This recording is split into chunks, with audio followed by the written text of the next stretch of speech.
Hello there, this is Atheist speaking. While browsing through atheist, theist groups on Google+, I came across a video that someone posted. And the video is entitled 10 Questions Christians Can't Answer. And the guy in the video, he pretty much asks these 10 questions which he claims Christians can't answer. And after each question, he makes these different facial expressions, insinuating a sense of, I got you. Well, I'm going to answer those 10 questions now.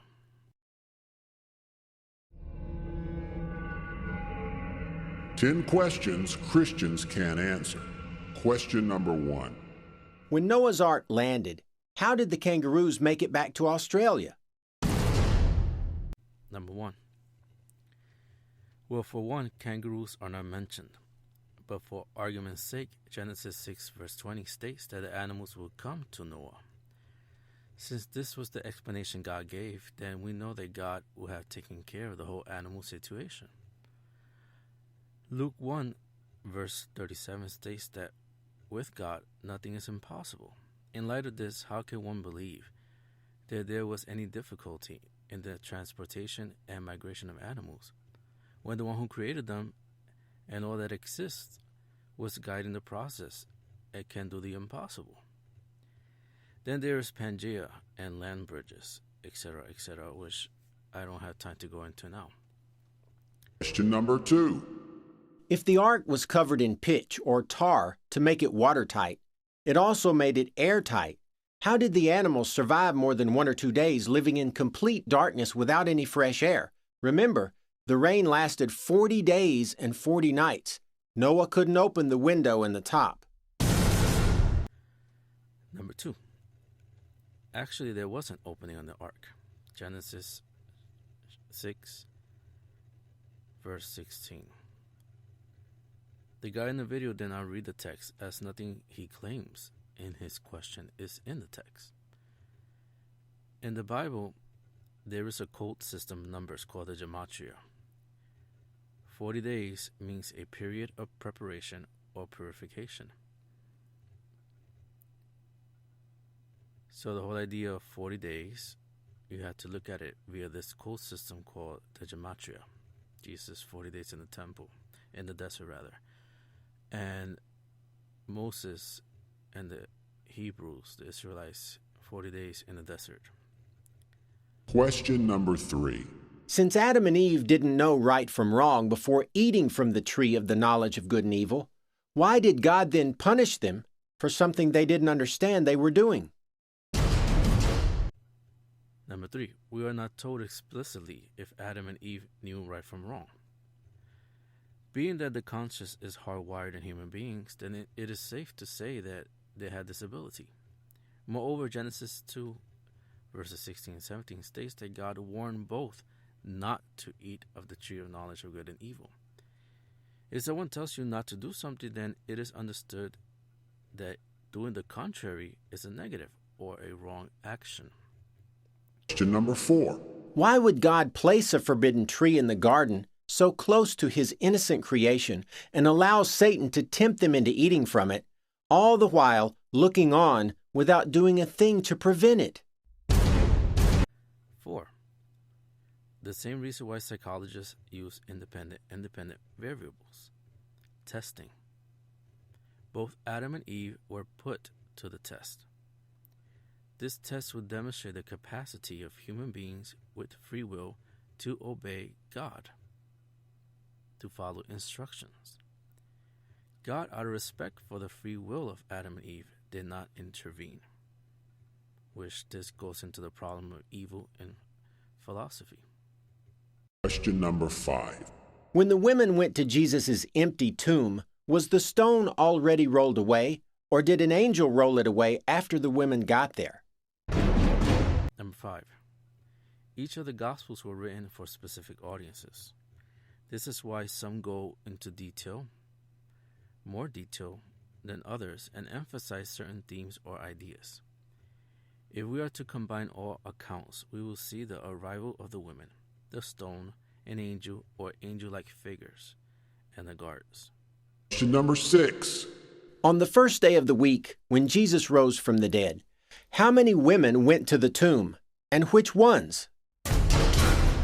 Number 6. Again, if we combine the accounts given in each gospel, we can count at least 5 women: Mary Magdalene, Mary the mother of James, Salome, Joanna, and Mary. Number 7. If you believe the creation account in Genesis is mere allegory, then why don't you throw out Paul's epistles? Because he believed that the creation account was a historical fact. Number 7. The inquirer in this video is not specific here, so I'm not sure what he is referring to. But St. Paul often spoke on of the new creation in Christ Jesus, while also speaking of creation in a general sense and attributing it to God. However, there is no evidence that he believed in a 6 literal day creation period, as we see with our separated brothers and sisters in the fundamentalist Protestant arena. Question number 8. How many donkeys did Jesus ride in his triumphal entry into Jerusalem? Was it 1 donkey, like Mark, Luke, and John say, or was it 2 donkeys, like Matthew said? Number 8. The Gospel of Matthew was written specifically for the Jews, for the Jewish people, for the Hebrews. Matthew wanted to convey the message that Jesus was the Messiah they had been waiting for. He links Old Testament prophecies, allegories, and poetry to Christ. The 2 beasts idea comes from Zechariah 9 verse 9. Matthew even emphasizes this connection in Matthew 21 verses 4 and 5, where he reminds readers of the prophet Zechariah's prophecy. Moreover, the Gospel of Matthew does not state that Jesus literally sat on both animals. Matthew 21:7. It states that the animals were brought and cloaks were placed upon them so Jesus can sit. We are not told in this account if he actually sat on both animals. Question number 9. Matthew and Luke both provide genealogies for Jesus, going all the way back to Adam. Using both of those lists, who was Joseph's father? Number 9. Joseph's father is Jacob. Luke lists Heli because he is using the genealogy of Mary. Heli will be the father-in-law of Joseph. Luke, being a man of science, perhaps even a doctor, took it upon himself to research public or family records. At this time, or during this time period, females were placed under the protection of their fathers. This would dissolve once they married. The protection would then transfer to their husbands. On family records, the father will appear as Heli because he was the protector of Mary. Heli is also a shorter version of Eliakim. We read in 2 Kings chapter 23 verse 34 and 2 Chronicles 36 verse 4 that Eliakim changed his name to Joachim. In light of this name transformation, this is why Mary's father is called Joachim in Christianity, particularly Catholicism. Spelling often changes in records, as you may notice on Ancestry.com if you have ever looked up an ancestor.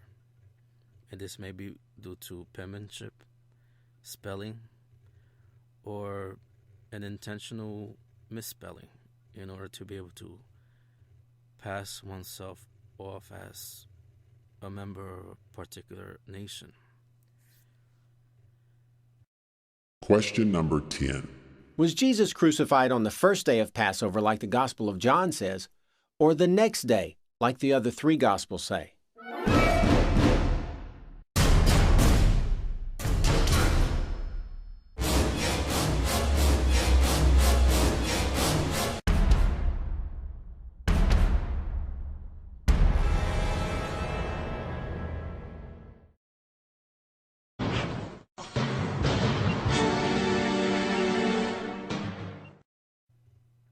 Number 10.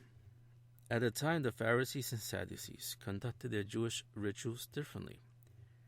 The former were more conservative, or the Pharisees were more conservative, while the latter, the Sadducees, did so in a more liberal fashion by moving feasts on the calendar. And we see this even in the Catholic Church, where sometimes a feast is transferred or moved if it conflicts with another one, or in order to allow people to participate in the Mass, especially if it falls on a Monday on a work day. The Synoptic Gospels, Matthew, Luke, and Mark, take note of how Passover was celebrated by the Pharisees,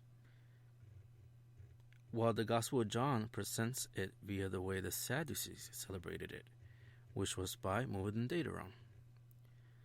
John wanted to emphasize the Passion and never mentions the Last Supper, so we see what his intention was.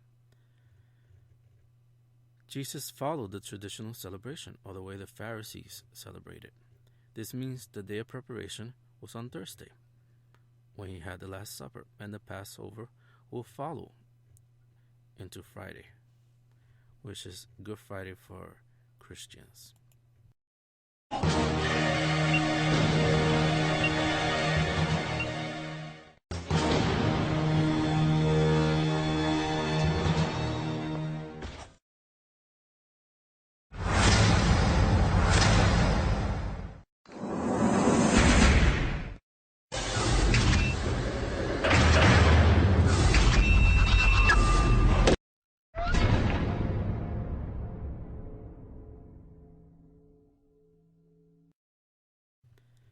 I hope this clarifies everything. Unfortunately, these type of questions are common. You see them all over the place, and it's based on recycled ignorance on the part of atheists out there. And I know this because I used to be one, so I understand where they're coming from, and I too had the same questions. So the trick is here, you have to do research. You can't just read books written by atheists and immediately believe that they destroyed Christianity or Catholicism or whatnot. Look at their claims. Read into them. Are they correct? Verify them.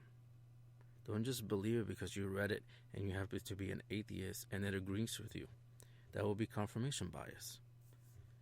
Challenge yourself to do research, and you will find answers to these questions that you think are not answerable by Christians, Catholics, or whoever. Thank you for listening. God bless and Mary keep.